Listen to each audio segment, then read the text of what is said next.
नमस्कार, welcome to Kamala Gavani trust podcast. मैं हूँ Leslie Tripathi, host of the show. Today it's my huge honour to be in the presence of our special guest, Salma माँ। Salma Khan has been actively involved in various initiatives and campaigns to raise awareness about the issues faced by the transgender community. She has been a vocal advocate for legal rights, healthcare, education, and employment opportunities for transgender individuals. As the first trans woman to be a part of the Lok Adalat panel, she has not only broken barriers but also paved the way for other transgender individuals to have a voice in the justice system. Salma Khan's dedication and perseverance in fighting for transgender rights have made her a prominent figure in the movement towards a more inclusive and equal society. Salma Ma, welcome to our show. नमस्कार, धन्यवाद, thank you. Salma माँ, आपका journey काफ़ी उतार चढ़ाव भरा रहा है। लोगों को बहुत अच्छा लगा आपका डिटर्मिनेशन, मोटिवेशनल स्किल्स। आप जब बोलती हैं लोग सुनते ही हो। आज हम जानना चाहते हैं आपका बचपन कैसा रहा। सबसे पहले तो मैं कमला बाई गोहानी ट्रस्ट का बहुत बहुत धन्यवाद करूंगी कि आज उन्होंने उनके फोरकास्ट में मुझे इनवाइट किया।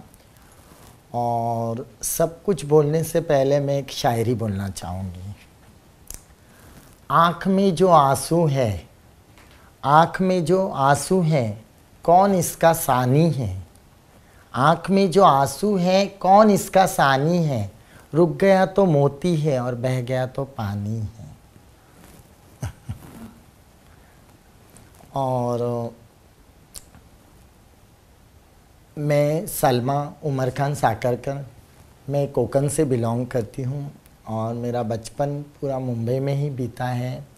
और मैंने मास्टर्स किया है, MSW किया है in social work after my graduation. और मुझे नन लोगों ने स्कूल पढ़ाया है, कॉन्वेंट स्कूल से, क्योंकि मैं एक मिडिल क्लास फैमिली से आती हूँ। मेरे बाबा एक RTO ऑफिसर थे और मेरी माँ एक हाउसवाइफ थी। और वो लोग मुझे इतना ज़्यादा कॉन्वेंट में, बड़ी स्कूल में इतना कुछ अफोर्ड नहीं कर पाते थे, तो मुझे नन लोगों ने चर्च की तरफ से उन्होंने मुझे एजुकेशन दिया है। And I would like to thanks them today. बचपन से आपको पता था कि आप अलग हैं, आप ट्रांसजेंडर हैं, आपको पता था? हाँ, क्योंकि बचपन से ही मैं हमेशा लड़कियों के साथ खेलती थी और लड़कों के साथ कभी मैं क्रिकेट वगैरह नहीं खेलती थी। और मुझे लड़कियों के कपड़े पहनने का शौक़ था छोटे बचपन से ही। और मैं एक और बॉडी में एक अलग जेंडर लेकर पैदा हुई थी। तो फिर मुझे लड़कियों के साथ ही खेलना अच्छा लगता था, लड़कों के साथ मैं नहीं खेल पाती थी और मैं अनकंफर्टेबल रहती थी लड़कों के साथ खेलने में। लड़कियों के साथ मैं खेलती थी और मेरे फ्रेंड्स भी बचपन में काफ़ी कम थे, क्योंकि मैं बहुत सेंसिटिव और स्पेशल चाइल्ड की तरह थी।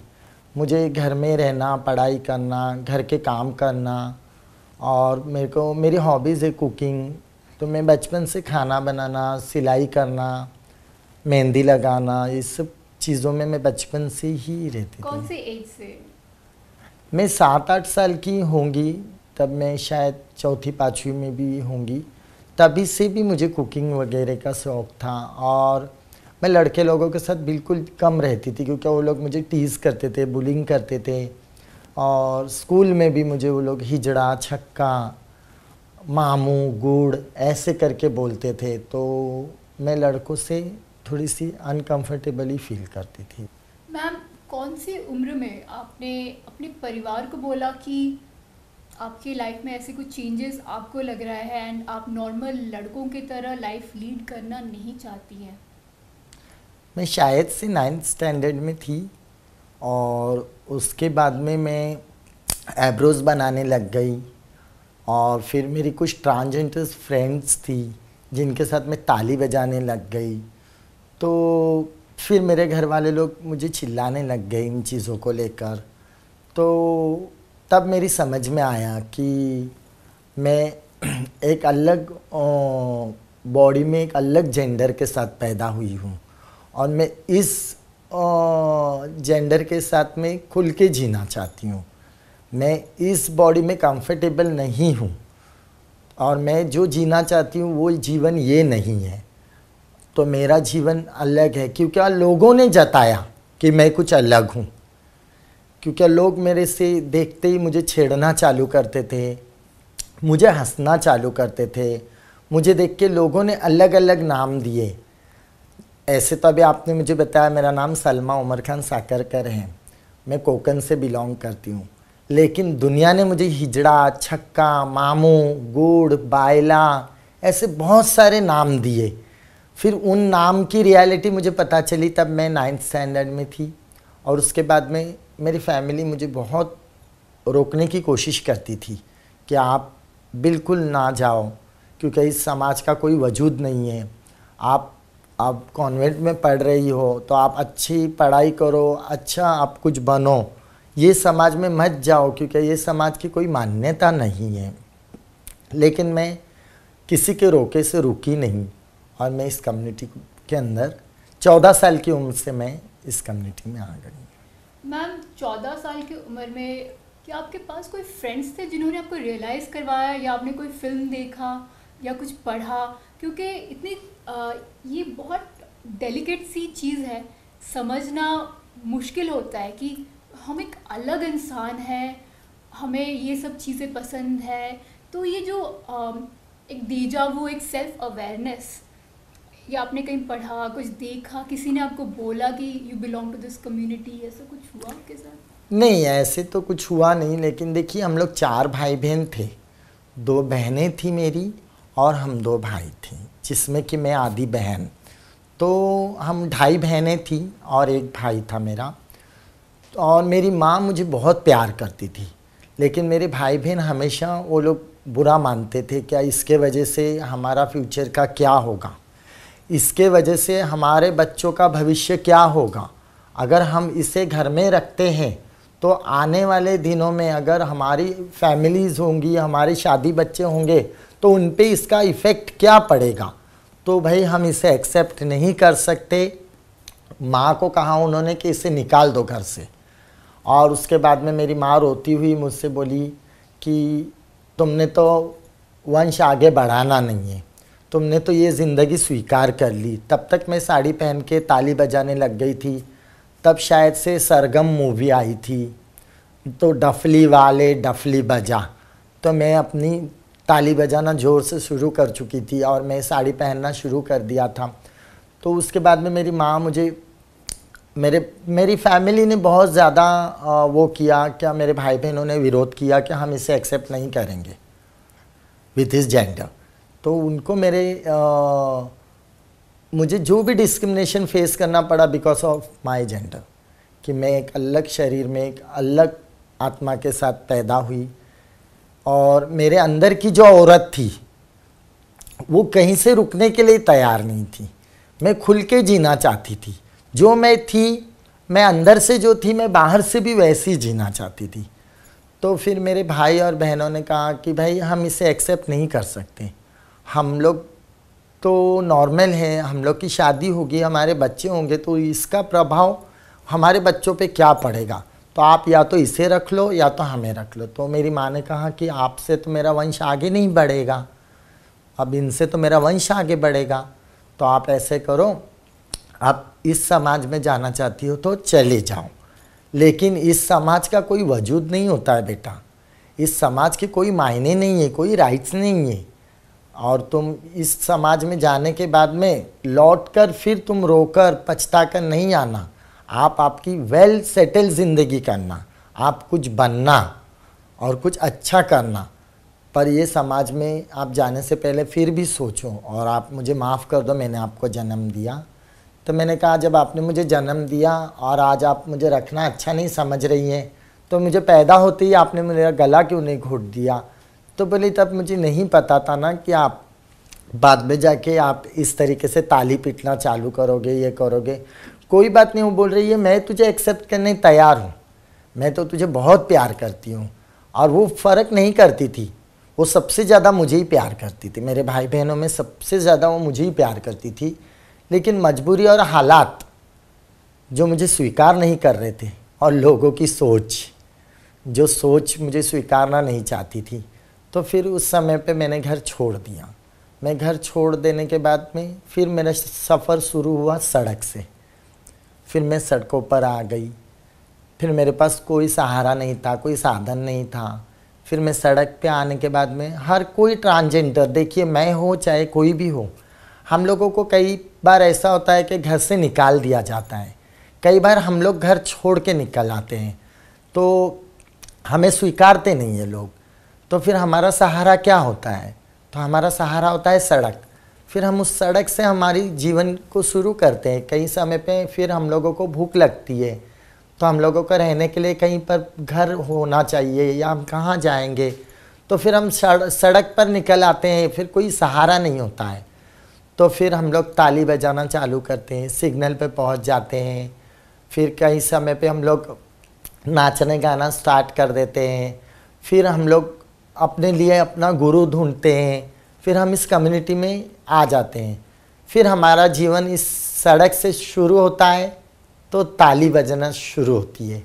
फिर ताली से तमाशे का ये सफ़र बहुत लंबा होता है, बहुत दूरी होती है इसमें, और बहुत मजबूरी भी होती है जिन्हें हमें फेस करना पड़ता है। हमें एक वक्त के खाने के लिए पूरा दिन हमें सिग्नल पे ताली पीटनी लगती है, और तब जाके हमें वड़ा पाव मिलता है। उस एक टाइम के खाने के लिए हम लोगों को कई बार कई गाड़ियों का एक्सीडेंट हो जाता है, कई बार हम लोगों के साथ में गुंडा हरेसमेंट को हमें फेस करना पड़ता है।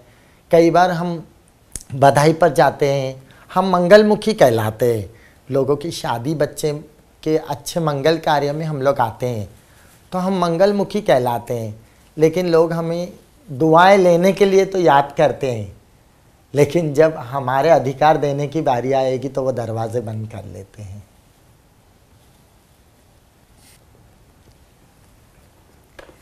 नहीं, मैं रोऊंगी नहीं, क्योंकि मैं इतना रो चुकी हूँ जीवन में। अब आंसू भी सूख गए हैं, अब आंसू भी आते नहीं आंखों में।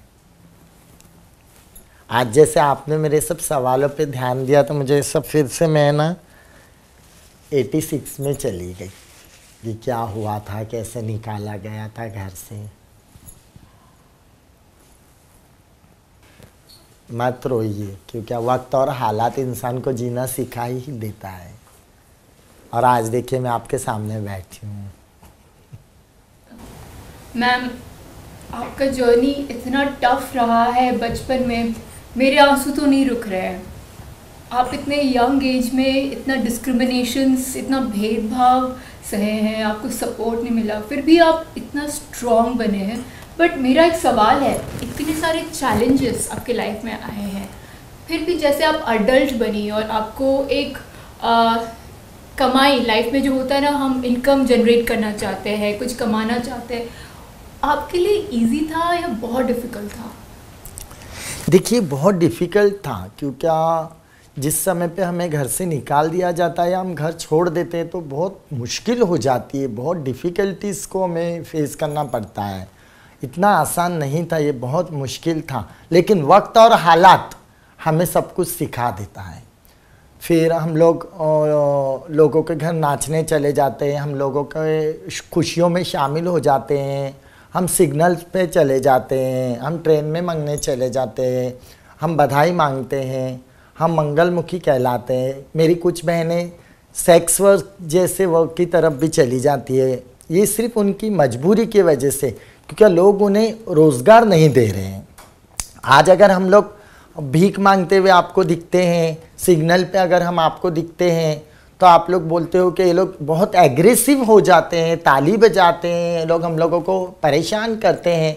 तो इसका जवाबदार कौन है? सरकार, गवर्नमेंट। क्योंकि देश स्वतंत्र होकर 75 इयर्स हो गए हैं। आज हम आज़ादी का अमृत महोत्सव मनाते हैं 75वां, लेकिन हमारे समाज को आज तक पूरी तरीके से आज़ादी नहीं मिली है। आज देखिए हाई कोर्ट मुंबई को मैं थैंक्स करना चाहूँगी, क्योंकि उन्होंने उनका जजमेंट दिया है, वर्डिंग्स दिया है कि ट्रांसजेंडर्स को पुलिस भर्ती में ले लो महाराष्ट्र में। और हमारा दुर्भाग्य देखिए कि महाराष्ट्र गवर्नमेंट के पास में कोई जीआर नहीं है, उनके पास कोई भी ऐसी मालूमात नहीं है क्या वो हमें महाराष्ट्र की पुलिस भर्ती में रिजर्वेशन में ले, जबकि हाई कोर्ट का कहना है कि भाई मेल और फीमेल के साथ साथ आप इनको भी लो। तो इस रिलेटेड हमने संजीव वर्मा सर से डीजीपी से हमारी मीटिंग हुई थी किन्नरमा ट्रस्ट से, तो हमने उनसे पूछा था और उन्होंने हमसे भी पूछा था कि भाई हम अगर ट्रांसजेंडर्स को इसमें भर्ती करके लेते हैं तो हम इन्हें मेल ट्रांसजेंडर्स करके ले, फीमेल ट्रांसजेंडर्स करके ले या थर्ड जेंडर्स करके ले। तो हमने कहा उन्हें आप थर्ड जेंडर करके एक वन विंडो अप्रोच कीजिए जिसके अंदर हम हमारी अपनी खुद की पहचान खुद देंगे, और जिसके कारण हमें आप जैसे आज उनका महाराष्ट्र गवर्नमेंट का कहना है, मैट का कहना है कि आप हमें पुलिस भर्ती में लो, लेकिन हमारे स्टेट गवर्नमेंट का कहना है कि उनके पास में ऐसी कोई जानकारी नहीं है जिस आधार पे वो हमें पुलिस भर्ती में ले सके। तो ये हमारा दुर्भाग्य कहूँगी मैं, क्योंकि छत्तीसगढ़ में ऑलरेडी ट्रांसजेंडर पुलिस है, तमिलनाडु में ऑलरेडी ट्रांसजेंडर पुलिस है, आंध्रा में है, तो फिर सेंट्रल गवर्नमेंट के पास तो कुछ इन्फॉर्मेशन तो होगी, क्योंकि देखिए इतर राज्यों में अगर वो पुलिस है, उनको रिजर्वेशन दिया गया, उनको घर हाउसिंग स्कीम दी गई है, तो महाराष्ट्र में भी देनी चाहिए। क्योंकि नालसा का जो जजमेंट आया था 2014 में, 2014 15 अप्रैल को जो नालसा ने जजमेंट दिया था, उसके अंदर उन्होंने साफ साफ हर चीज़ों को मेंशन किया है कि इन्हें मुख्य प्रवाह में जोड़ के लो, इनको रिजर्वेशन दो, इनको हर क्षेत्र में लो। 130 पन्नों का वो जजमेंट है। तो मुझे ऐसा लगता है कि वो जजमेंट को अच्छे से पढ़ लेना चाहिए। और अभी आज देखिए ट्रांसजेंडर प्रोटेक्शन राइट्स 2019, आप ट्रांसजेंडर के प्रोटेक्शन राइट्स भी हैं, लेकिन अभी तक पूरी तरीके से ट्रांसजेंडर प्रोटेक्ट नहीं हुए हैं। मैम, ये कुछ जगह में ऐसा सोच है कुछ ऑफिसेस में कि अगर किसी ने आपको जॉब दिया आपकी कम्युनिटी में एंड ऐसा वक्त आता है कि किसी ट्रांसजेंडर को निकालना पड़ता है, बोल लेंगे कि आपकी ज़रूरत नहीं है, बट आपका कम्युनिटी शायद वहाँ पे जाके कुछ रेवोल्यूशन लाए या फिर मार तोड़ करे, ऐसा एक डर है कम्युनिटी का। क्या ऐसा सच है? नहीं, देखिए हमारे लिए अगर नेगेटिव सोच आपने मन में एक विचारधारा बना रखी है कि भाई हम लोगों को ये लोगों को मुख्य प्रवाह में जोड़ना ही नहीं है, मेन स्ट्रीम में इन्हें लेना ही नहीं है, तो अब आप लोगों ने वैसे एक विचार बना रखा है कि भाई इजड़े आ गए हमारे दरवाजे पे, ताली बजा रहे हैं, इनको 150 रुपया दे दो, भगाओ, हका लो इनको। लेकिन अगर हम जॉब करना चाहते हैं, आप देने के लिए क्यों हिचकिचा रहे हैं? हम नहीं चाह रहे कि आज हम बैगिंग करें, हम चाह रहे हैं हम पुलिस में भर्ती हुए, तो आप क्यों नहीं हम लोगों को पुलिस में भर्ती होने दे रहे? मैं चाहती हूँ मेरा समाज सड़क से संसद तक दिखाई दे।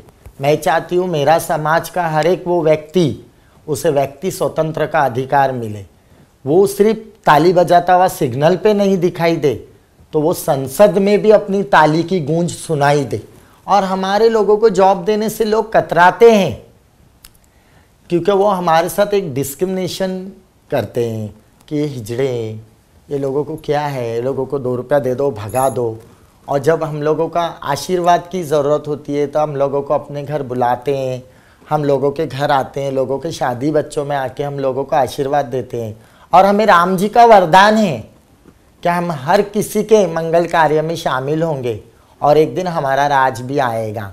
और वो दिन अब दूर नहीं कि मेरा समाज भी जागरूक हो गया है और वो भी मुख्य प्रवाह में जुड़ेगा और मुख्य धारा में समाज के साथ उन्नति के मार्ग पे कंधे से कंधा लगा के चलेगा। जी मैम, ये तो ज़रूर होगा, सड़क से संसद तक।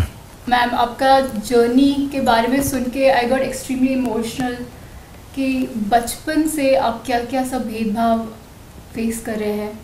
मेरा ये सवाल है कि जब आप इतने सारे भेदभाव, इतने चैलेंजेस फेस कर रहे हैं, आपके लिए इनकम जनरेट करना, कहीं पे जॉब करना, पैसे कमाना कितना आसान है, कितना मुश्किल है?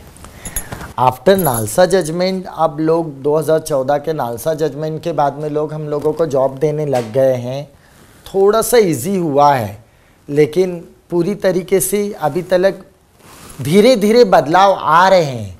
पूरी तरीके से समाज बदला नहीं है, पर मैं आशा करती हूँ कि भविष्य में वो बहुत सारा बदलाव आए।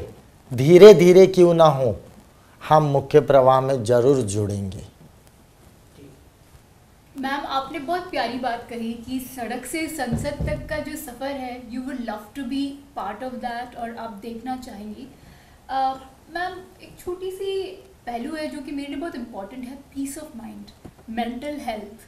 आप कैसे हैंडल करते हैं? क्योंकि आप दुनिया से बहुत सारी बातें भी सुनते हैं, कई बार आप इतने स्ट्रांग होते हैं, आप खुद काउंसिल करते हैं लोगों का, मगर अभी भी टाइम होगा कि आपको काउंसलिंग की ज़रूरत होगी, आप भी डिप्रेस्ड होती होंगी, आप कैसे निकलते वहाँ से? देखिए, अभी मैं एज अ काउंसलर साइन हॉस्पिटल में पहले 96-95 में HIV एड्स को लेकर अवेयरनेस करती थी। तो लोगों को ऐसे लगता था कि HIV हो गया मतलब एड्स हो गया, तो HIV से एड्स तक का सफ़र उनका बहुत लंबा होता है। तो आदत वो लोग डर के मारे ही ज़्यादा बीमार हो जाते थे। तो मैं उनको काउंसलिंग करती थी, और डॉक्टर जो फॉरेन से आते थे वो इंग्लिश में बोलते थे, तो मैं इसको हिंदी में ट्रांसलेट करके देती थी। तो डिप्रेशन में जाना ये मेरे लिए ही नहीं, आप लोगों के भी लिए, ये सबको ही जाना पड़ता है। और कभी कभी गहरा सदमा, और हम लोगों को डिस्क्रिमिनेशन की वजह से डिप्रेशन ज़्यादा होता है, क्योंकि हमें माँ बाप नहीं स्वीकारते, भाई बहन नहीं स्वीकारते, समाज नहीं स्वीकारता है, और हम मुख्य प्रवाह में जुड़ नहीं पाते हैं। फिर हम लोगों को मजबूरन ट्रेनों में जाना पड़ता है, सिग्नल पे जाना पड़ता है, सेक्स वर्क जैसी जगहों पर जाना पड़ता है, HIV जैसे भयंकर रोग का सामना करना पड़ता है। कई बार हम लोगों को गुंडा हरेसमेंट का सामना होता है, कई बार हम लोगों के साथ सेक्सुअल असॉल्ट हो जाता है, मोलेस्टेशन हमारे साथ हो जाता है। तो हम भी तो इंसान हैं, हमें भी इतना ही दर्द होता है जितना आपको होता है। हमने भी माँ के पेट से जन्म लिया है, तो जितना मानवीय अधिकार आपका है उतना ही मानवीय हक हमारा भी है।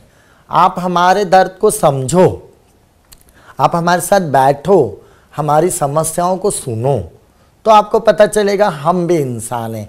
आज मैं लोक अदालत की पैनलिस्ट हूँ, महाराष्ट्र की फर्स्ट गोल्ड मेडलिस्ट ट्रांसजेंडर हूँ। मैं 2006 में मुझे शीला दीक्षित के हस्ते, जब वो CM थी, तो मुझे गोल्ड मेडल दिया गया है for a good social worker. तो ऐसे बहुत सारी चीज़ें मैंने अपने जीवन में करी। उतार चढ़ाव तो बहुत आए, पर मैं बहते पानी की तरह थी।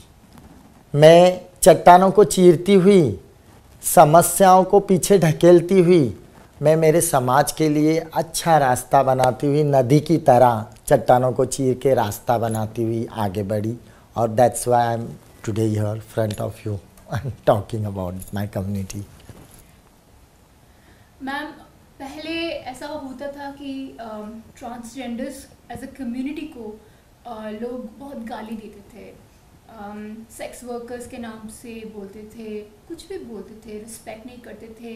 कई बार ऐसे सुनने को भी मिला कि अगर रेप भी करते थे, बोलते थे उनको तो कुछ असर नहीं होगा, इट्स ओके। ऐसा होता था, nobody really cared about their feelings.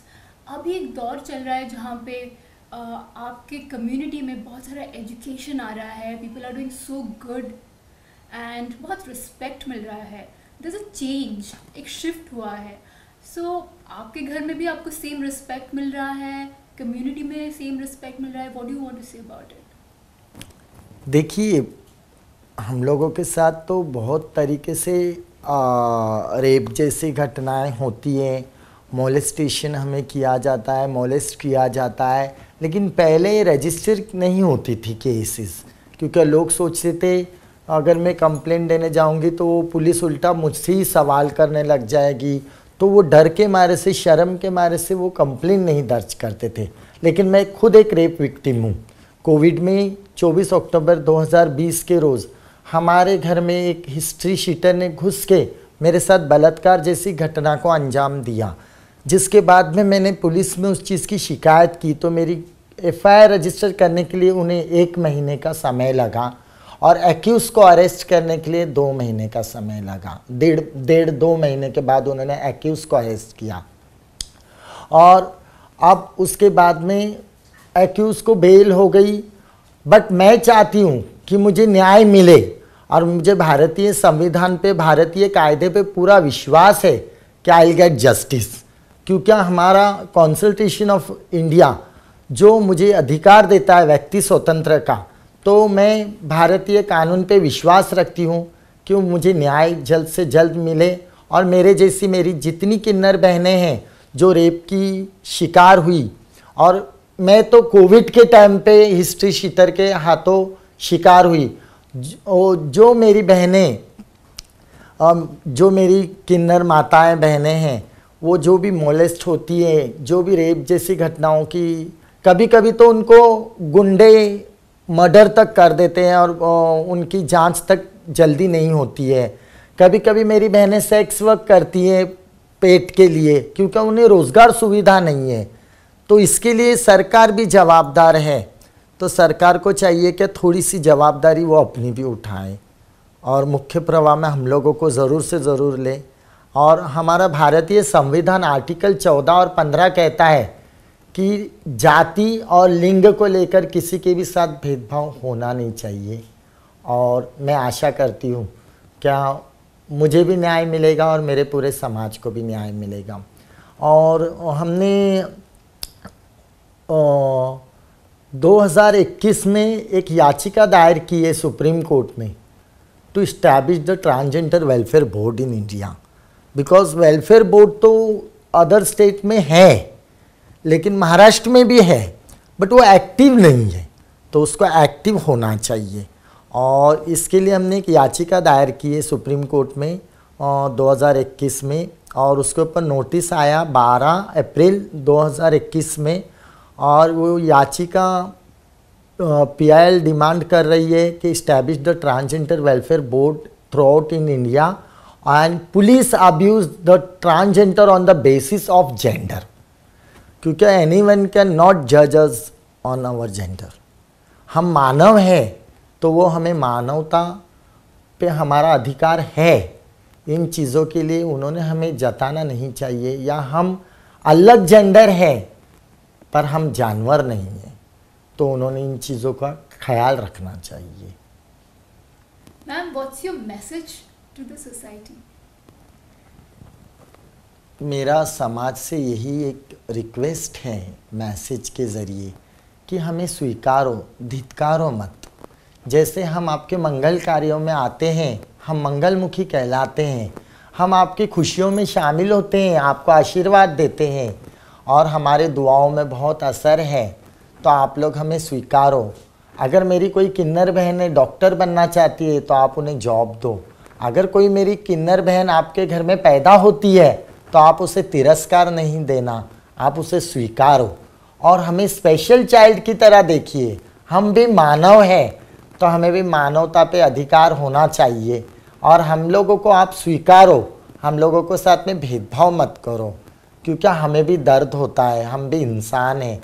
तो जैसे आप हमारे दुआओं में आप लोगों को लिए बहुत आशीर्वाद हम लोग करते हैं, वैसे ही आप आपके जीवन में मुख्य प्रवाह में हम लोगों को मेन स्ट्रीम में जोड़ के ले लीजिए। आप हम लोगों के साथ डिस्क्रिमिनेशन करना बंद कर दीजिए। मैम, जब हम स्कूल कॉलेज में होते हैं हमें प्यार होता है, आपको किसी से प्यार हुआ है? हम लोगों से लोग प्यार नहीं करते, सौदा करते हैं, क्योंकि हम लोगों का लोग मिसयूज़ करते हैं। लोग हम लोगों को सोचते हैं इजी मनी कमाने का एक तरीका है, तो लोग हमसे प्यार नहीं करते, सौदा करते हैं। हम लोग लोगों से प्यार करते हैं सच्चे दिल से, लोगों को हम अपना समझते हैं, क्योंकि हमें प्यार ही तो नहीं मिला हुआ होता है फैमिली से, सोसाइटी से, सिस्टम से, फ्रेंड्स से। तो हम लोग तो सच्चे मन से लोगों से प्यार करते हैं, लेकिन लोग जब हमसे प्यार करते हैं ना, स्वार्थ से प्यार करते हैं। वो हमसे प्यार नहीं करते, सौदा करते हैं, सौदा। मैम, आपका लुक्स, आप इतनी खूबसूरत है, आपका स्किन के रूटीन कुछ है, आपका कोई इंस्पिरेशन है? आप इतने अच्छे से मेकअप भी किए हैं, आपका फैशन जो है लोगों को पसंद आता है, आप one of the most fashionable women की लिस्ट में भी हैं, तो कौन है आपका इंस्पिरेशन? देखिए, वैसे मुझे स्मिता पाटिल जी बहुत पसंद हैं और नूतन जी तो मेरी बहुत फेवरेट हैं। तो और साड़ी पहनना मुझे जया प्रदा जी का अच्छा लगता है, तो इसके लिए मैं साड़ी ज़्यादा पहनती हूँ। और मैं महाराष्ट्र से हूँ, कोकण से, तो हमारे यहाँ पर फूल हमेशा लगाते हैं। हमारे कोकणी लोगों में फूल खुशियों का संदेश होता है और एक सुहागन की निशानी होती है। तो बूढ़ी भी हो जाएगी तो भी हम लोग फूल लगाते हैं और साड़ी वगैरह पहनते हैं। तो मुझे ये अच्छा लगता है तैयार होना, क्योंकि अगर मैं ऐसी ही रहूँगी तो ज़्यादा उदासी मेरे साथ रहेगी, और मैं अच्छी तैयार होकर रहूँगी तो फ्लावर्स की तरह महकती हुई रहूँगी। लोग भी मुझे प्यार करेंगे, मैं अच्छी दिखूँगी तो दुनिया भी मुझे अच्छी नज़र से देखेगी। क्योंकि देखिए, अगर आपकी आँख अच्छी है तो आपको दुनिया सब खूबसूरत दिखाई देगी। अगर आपकी ज़बान मीठी है तो दुनिया आपके साथ बहुत मीठा बर्ताव करेगी। अगर आपकी ज़बान ही कड़वी होगी तो आपको सब चीज़ें कड़वी नज़र आएगी, कड़वी लगेगी, टेस्ट ही कड़वा हो जाएगा। अगर आपकी नज़र ही कमज़ोर होगी तो आपका नज़ारा भी कमज़ोर हो जाएगा। सही है। मैम, आप फिल्में देखते हैं? हाँ, देखना तो पसंद है मुझे, फिल्में कभी कभी देखती हूँ। आपके कोई फेवरेट एक्टर्स, फेवरेट फिल्म्स है? मैंने कहा ना, मैं स्मिता पाटिल जी को बहुत पसंद करती हूँ, मैं उनकी सभी फिल्में देखती हूँ। मैं नूतन को बहुत पसंद करती हूँ, नूतन जी की मैंने सभी फिल्में देखी हैं। और अभी फिल्म आ रही है नवाजुद्दीन सिद्दीकी की हड्डी, जो ट्रांसजेंडर्स के ऊपर बनाई है उन्होंने। अब एक फिल्म आ रही है ताली, जिसे सुष्मिता सेन जी ने बायोग्राफी की है गौरी सावंत जी की, जो कि मेरी शिष्या है गौरी सावंत। तो मैं चाहती हूँ ये ताली सिर्फ जियो सिनेमा पर ही नहीं बजे, तो ये ताली सड़क से लेकर संसद तक बजे और मेरे लोग एमपी, एमएलए और विधायक तक बने, पायलट, डॉक्टर, इंजीनियर और बैरिस्टर। आज हम जस्टिस मांग रहे हैं, कल हम जस्टिस देने वाले लोग भी बने, मैं चाहती हूँ। और अब वो दिन दूर नहीं है, मेरा समाज जागरूक हो गया है। अब मेरा समाज सोया हुआ नहीं है, अब जागा हुआ है। तो वो भी कंधे से कंधा लगाकर उन्नति के मार्ग पर चल पड़ा है। तो अब वो दिन दूर नहीं है, क्या हम भी समाज के उन्नति में कंधे से कंधा लड़ा के आगे आएंगे। मैम, आखिरी में एक सवाल है, how has Kamala Gowani trust changed your life? How have they helped you? देखिए, मैं उनका बहुत धन्यवाद करती हूँ, निदर्शना मैम का और गोहानी ट्रस्ट का, कि किन्नरमा ट्रस्ट के साथ में उन्होंने बहुत सारे इवेंट किए हैं।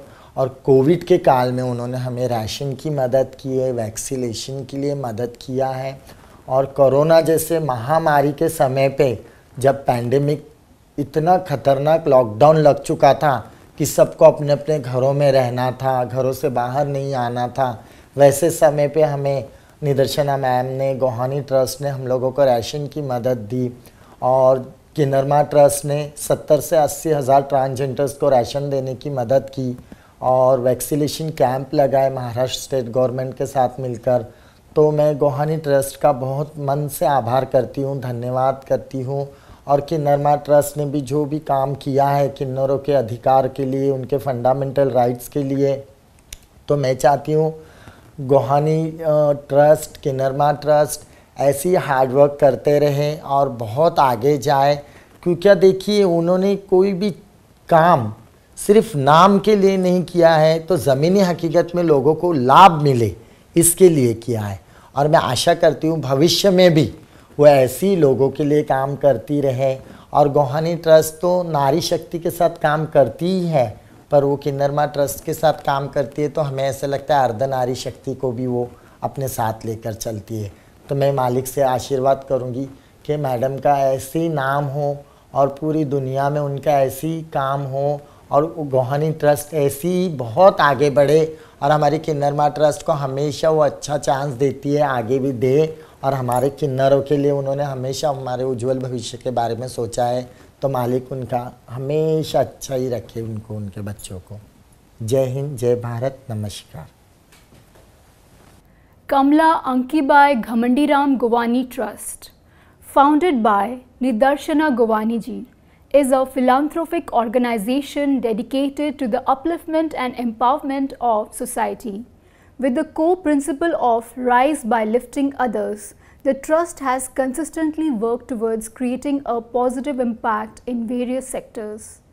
Nidarshana Govani ji, a renowned philanthropist and entrepreneur, she has been instrumental in driving social change, particularly in the area of transgender equality. Through her tireless efforts and initiatives, she has advocated for transgender rights, promoted inclusivity, and provided support for transgender individuals in their journey towards acceptance and empowerment. Nidarshana Govani's contributions have not only transformed the lives of transgender individuals but also inspired others to join the movement for equality and social justice.